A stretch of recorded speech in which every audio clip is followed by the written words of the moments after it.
The Toronto market is melting down. The headlines are crazy. It is uncertain. It is confusing. It is chaotic. And I'm joined today by Kyle Agro, the Executive Vice President of Equiton. Nobody better to dissect what's going on in the Ontario market than Kyle and his team.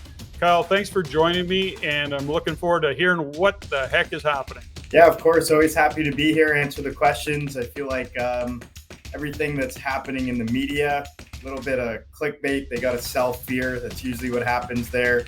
And if you actually look at some of the numbers and some of the things that are coming up over the next few months, I don't think after this conversation you'll have the same rhetoric as what you started off this with.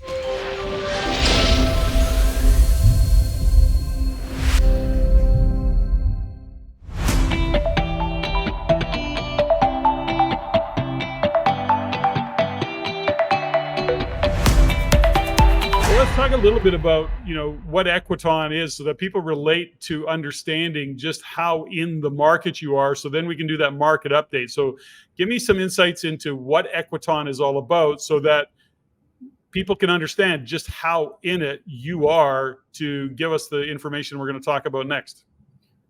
Of course, Equiton is a full-scale private real estate investment firm. So we have over $1 billion worth of assets under management, all the way from commercial properties to large-scale loans, as well as apartment, large-scale multifamily buildings. And we're also a developer as well. So we actually build communities and mid-rise condo buildings in and around the GTA. So when you think about and when you look at what's going on today, interest rates are finally starting to come down at the time of this particular conversation. Bond yields are dropping. Now, we can talk about that from a real estate investor point of view. They're going, yes, finally, it's about time. Or from a homeowner point of view, in behind the scenes, dropping bond yields, 5-year bond would indicate that maybe the economy is a little bit at risk. What's your thoughts on that? I feel like there's a few different things that we need to look at from a macroeconomic standpoint that really paints the picture and why things are moving in the direction that they are and why things have been the way they are. I mean, I really feel like we're starting to get over, let's call it the COVID hangover. And I say it like that because let's start there. I mean, when the pandemic happened, everything in full force, they were really scared about what was happening with the economy. They dropped interest rates to the lowest that essentially they've ever been. Yeah. So what that's going to do is it's going to spark spending, and it's going to make, obviously, people spend money. That's what it is, because borrowing is as low as it could be. So when you're in that type of an environment, really, and people are spending a lot of money, what they didn't anticipate is some of the other things that were going to happen on the other side of the world, like supply chains obviously crashing and halting to a complete stop. So when you're dependent on, let's call it the countries in the East and what they're doing from bringing in a lot of different type of goods and services, and you have record low interest rates, people spending, stuff not coming in, obviously it's basic macroeconomics at that point where the demand is way higher than the supply. That's going to drive inflation up to crazy numbers. Plus, then you add in a war in Ukraine, and obviously everything from the Russian standpoint where everybody ended up cutting them off from the whole world, that shot up commodity prices. Now you got the perfect storm to see 9% inflation, which is the highest I've seen in my whole life, or at least my career, let's call it, which I have been in the financial industry for about 12 years now. So that's a perfect storm there. Then obviously any central bank, and every central bank, I should say, around the world is going to have to raise interest rates. Now, we did it extremely hard, extremely fast here in Canada and shooting them up. We are very indebted as a country as a whole from an individual standpoint. So that drove unaffordability up, obviously. And now we're starting to see the economic data coming in a different direction. Everything from the core CPI, I believe, is just hitting 2% right now. Our GDP is at 0.5% last quarter, I believe. Unemployment's hitting 6.6%. So it's kind of like a perfect storm where it's like, it's not a matter of when, it's a matter of how fast interest rates are going to start coming in a downward trajectory. And obviously us being real estate investors, that's some of the things we like to see with affordability starting to change. So really, we got to keep a really close eye on some of the the numbers that I was just talking about, because as I mentioned, when you're doing that, they don't want to push us too far into a recession. We obviously saw the American Fed go a whole, not a whole, 50 basis points in their last meeting last week, which is kind of painting the path for what we're going to be seeing moving into the future, because you never want to go too far off of what the Americans are doing, or you're going to crush our dollar. And then obviously those other economic numbers I was saying, if they don't want to drive us into a recession, then they're going to have to go a little bit harder, a little bit quicker. I was watching an article, I believe it was yesterday or the day before, one of the top economists at one of the top 5 banks, I can't remember specifically which one it was, but they were saying that they're actually expecting the Bank of Canada to go extremely hard. I don't know how much I necessarily agree with how aggressive he was speaking, but you're saying 50 basis points in October and another 50 basis points in December, which if you were looking at this over the last 6-7 months, that's completely different than what we were saying. With that being said, I do think that it is realistic at a minimum 50 basis points over the rest of the year. And then more articles from some of the top economists in the country, obviously from the big 5 banks. A lot of people put a lot of weight in what they say. 2 of 5 of them were saying by the end of next year as low as 2.5%. And actually TD just jumped on the boat. So 3 of the top 5 banks are expecting us to be by 2.5% by the end of next year, which is going to change things in the country. That's the economic data. The next thing I do is I like to look at some of the big institutions and what they're doing. Mm-hmm. And the reason why is because institutions and financial advisors typically tend to be a little bit ahead of the general population. And the reason why is because they're literally being paid to make these type of decisions on behalf of people, and that's how they earn their keep. There's a lot of major transactions happening from a institutional standpoint, is what I'm going to call it, in terms of buying apartment buildings and large-scale multifamily. Now, when you start to see a lot of the big players coming back into the game there, that's really showing me that there's a lot of confidence in what's happening, and a lot of the data that I was just saying and my own assumptions on what's happening moving into the future are valid, because these are some of the most savvy investors in the whole country. Real estate as a whole is cyclical in nature. Obviously, it's a cycle. We're starting to see pricing bottom out. We know things are going to be starting to come back from an affordability standpoint. And a lot of the, again, economic data from immigration to labor shortages to red tape process and how long it takes us to actually build, which I won't go into that or we'll be sitting here all day, but all of the rhetoric is moving in the right direction to be pushing real estate again. And again, institutions really starting to get back in the game and buying. And then the final thing that I look at is the financial advisor space and what they're starting to purchase. Mm-hmm. And again, these people are literally being paid to manage people's money. And we actually sell our product in 2 different ways. One of them is through our retail channel. So that's like, I'm one of the associate vice presidents of the retail channel. So we work directly with investors, but we actually have a wholesale channel. So we sell it through financial advisors as well. And the best year that they've ever had on that side was about $80 million in capital raise for our firm specifically. This year, they're on pace to go over 150. So It's really showing that the smart money, let's call it, is starting to move back into the space. So I really think that there's a lot of light moving into the future, and that retail investors need to hop on the train before it's too late.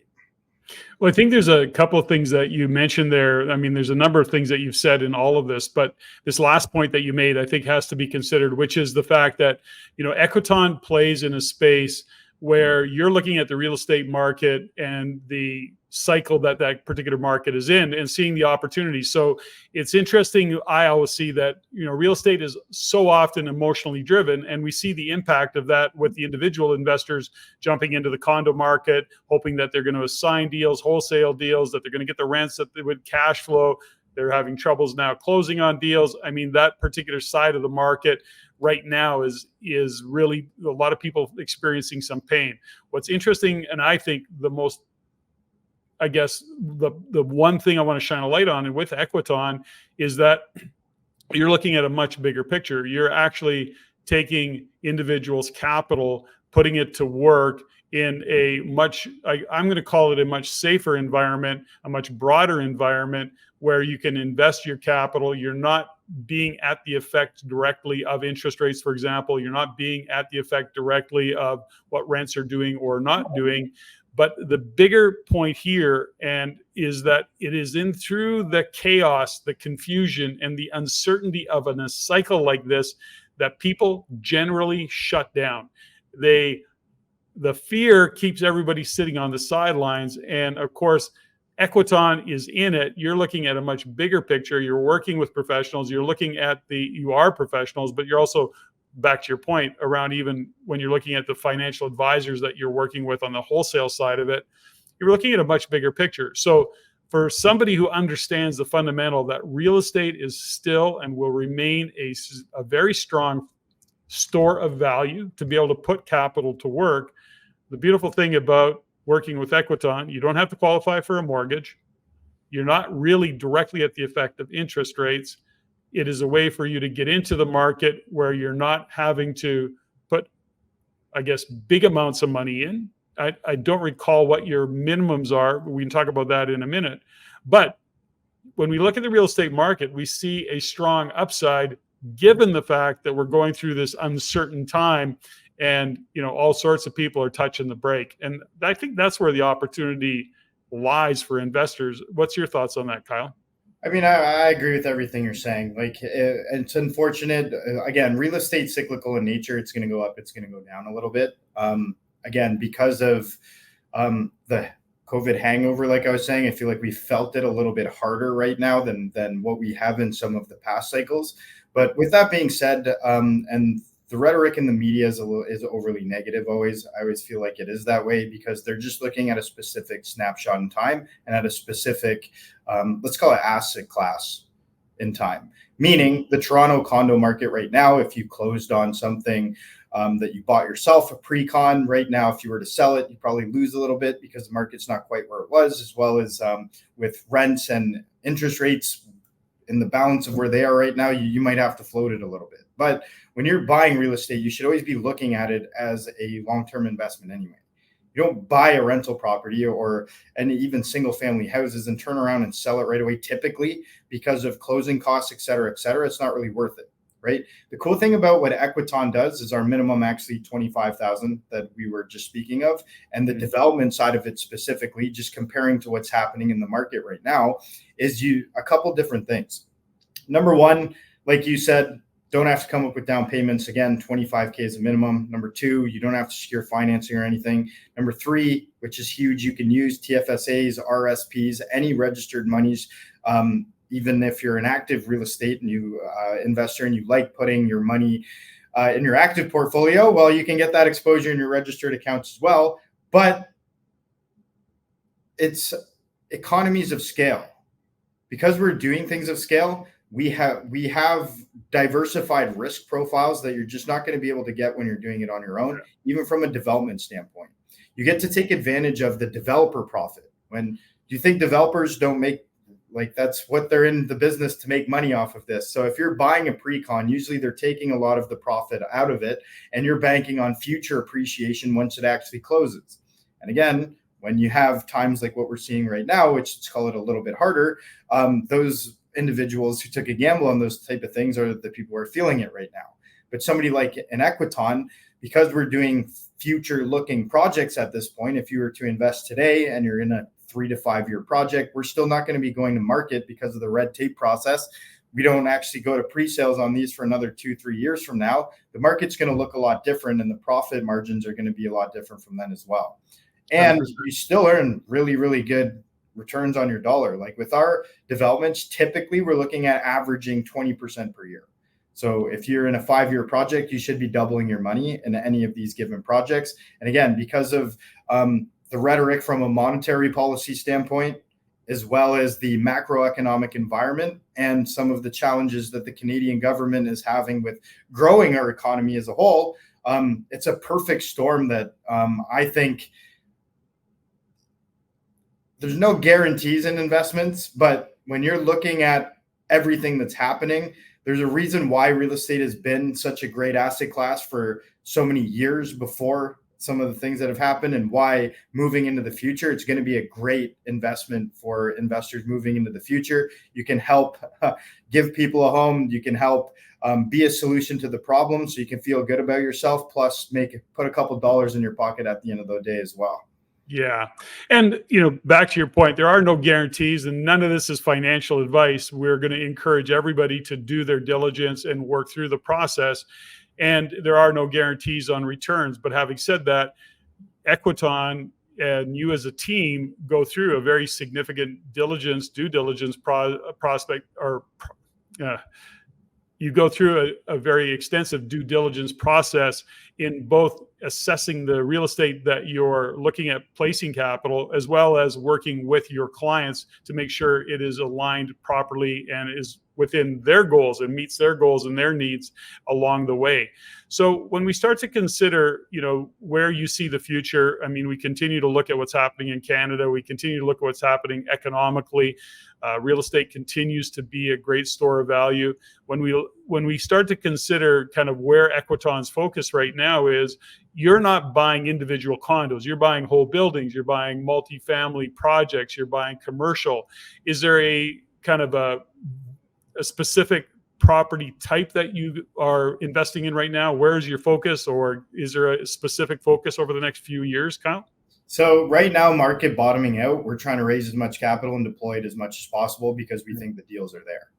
But when we're looking at buying, we're looking as an investment, right? So we're looking, what's the market going to be like in the, let's call it 2 to 7 year range, depending on what type of asset class we're buying. So a few different things. We're buying as many apartment buildings as we can. Between June and September, we've actually spent $200 million. We closed on 7 different buildings between Niagara Falls and Toronto in Southern Ontario. And we added a little over 600 doors to our multifamily portfolio. We're currently looking for commercial assets, specifically plazas with anchor tenants. We love anchor tenants. When I say that, I mean things that are always going to be brick and mortar and they're not going to be able to bring it home. Think things like banks, gas stations, grocery stores, like all of those type of things. And we're also buying land for development projects. We are buying as much land as we can right now because we do realize that it takes a little bit of time for things to settle once monetary policy does settle, obviously. So we're hearing all of the right things. We're starting to see it right now, but I do think that there's going to be at least a 6 to 12 month lag in terms of affordability being restored at that point in time. So if you can buy land or value add properties, and then that's really where you're looking at 2, 3, 4 years out, where you're going to be able to give those good returns to investors, what they're looking for at this point. Beautiful. So as we start to wind down this segment, we look at the chaos, the confusion, the uncertainty. This is the time to be putting capital to work in real estate. From my perspective, from your perspective, certainly Equiton's looking at it going, let's get as much capital raised as we can, because there's opportunities that are showing up, and there's certainly going to be more opportunities showing up. The interesting thing is that as we start to see the momentum down before we start to see the momentum up. You guys are looking at it and saying, we're kind of scraping along the bottom. This is a great opportunity. Are you also, by the way, as we finish up, does Equiton invest outside of Ontario, or is Ontario your niche, your specialty, and that's where you keep your capital placed? At this point, we have been focused more on the Southern Ontario market just because that's where we're from.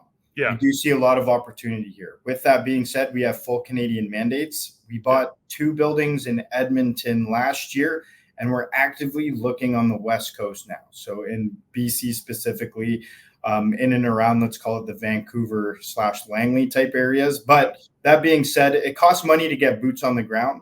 Yeah. So we need to do something of scale in order to get involved in different markets. But we're actively looking. We're going to be doing that. Right now, again, we're raising capital at record pace. A lot of people are getting into it.